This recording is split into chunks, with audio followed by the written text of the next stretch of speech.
I had found it inside a velvet case, sealed in a diplomatic crate, marked property of the Night Sova, IGNTY. That should have been my first warning. In my defense, I am human. We open things. The ring looked harmless, a dark band of metal that seemed to drink the light around it. At its center rested a shard of crimson crystal, shaped like a drop of frozen blood. It pulsed once when I touched it. Warm, strangely welcoming. I told myself it was alien tech, maybe a power core, maybe a ceremonial trinket. It fit perfectly. The pulse became a flare of scarlet light that swallowed the cargo bay whole. When my vision cleared, she was standing 3 steps away, tall, still regal. Her skin held the pale sheen of moonlit marble. Her hair flowed like liquid shadow over silver armor, etched with glowing symbols. From her temples curved elegant dark horns. Her eyes burned deep, luminous, ready. Recognized her from emergency briefings.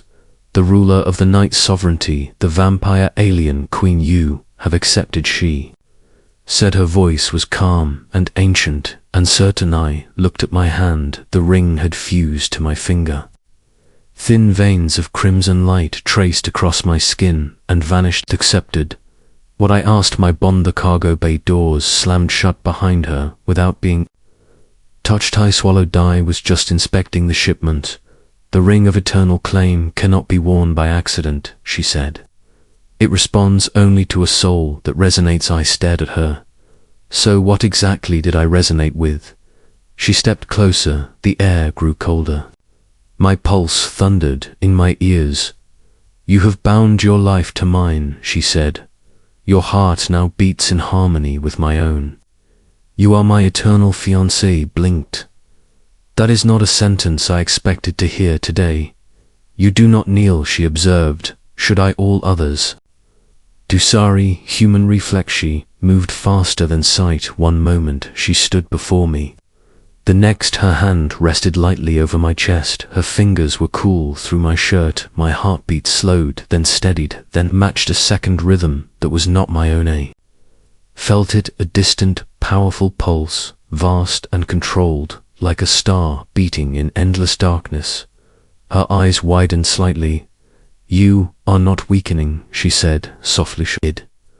I be most species collapse when touched by my essence. I looked down at her hand. Ma'am, humans drink poison for fun and call it celebration. We jump off cliffs for recreation. We evolved on a world where everything bites, stings, or hunts. I think we can handle a little essence. Something shifted in her expression. Interest. Alarms began to wail outside the sealed doors. My council has sensed the bond, she said. They will attempt to kill you. That seems rude. Only royals may wear the ring. A foreigner claiming it is seen as insult or attack. I promise you it was neither. I no. The doors exploded. Inward armored figures flooded the bay. Tall, pale beings with burning eyes and crimson energy blades. Their leader pointed at Miralise, the human, my queen. We will end this defilement. Ty glanced at Harry. Assume this is where I die. Heroically you will not die, she said. She stepped in front of me. Frost spread across the floor in delicate patterns. The crystal in my ring flared brighter. He is bound to me, she declared. Harm him, and you challenge your queen. The soldiers hesitated. The leader stared at my hand. The ring accepts him, he whispered. Does, she replied. He is human, and yet it chose silence. Then one soldier lunged anyway. Instinct moved me. The world slowed. The crimson blade arced toward me. The ring burned against my skin. Strength flooded my limbs. I caught the attacker wrist mid-strike. The impact should have shattered my bones. The blade stopped inches from my face. The soldier stared at me and shook. I tightened my grip. His armored gauntlet cracked with a metallic scream. I shoved him backward. He slid across the frost and struck the far wall of Rai. Locked onto May, looked at my unexpected fiancée. Okay, that is, Nutha. Bond grants you a fraction of my strength, she said. You are my consort, my equal in eternity. The leader slowly lowered His weapon, this changes everything, he suggested. He dropped to one knee. One by one, the others followed. I stood in a cargo bay full of kneeling alien vampires and wondered if I had officially clocked out for lunch. The Queen turned toward me. Shadows folded around us. The cargo bay vanished. We emerged on a vast balcony overlooking an alien city carved from black stone and glowing crimson crystal. Towers spiraled toward a blood-red sky-blade-shaped. Ships drifted between them. Thousands filled the plazas below. One they looked, Upa whisper, rippled through the masses. The bonded day. Queen stepped forward. My people, she called, the Crimson Star has spoken.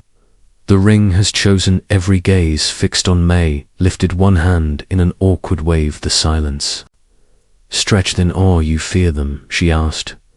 Quietly, little good, they should fear you. As well. I looked at the glowing ring. I did not ask for this, nor did I. That surprised me. You did not want an eternal fiancé. Existence is duty, she said, strategy, survival.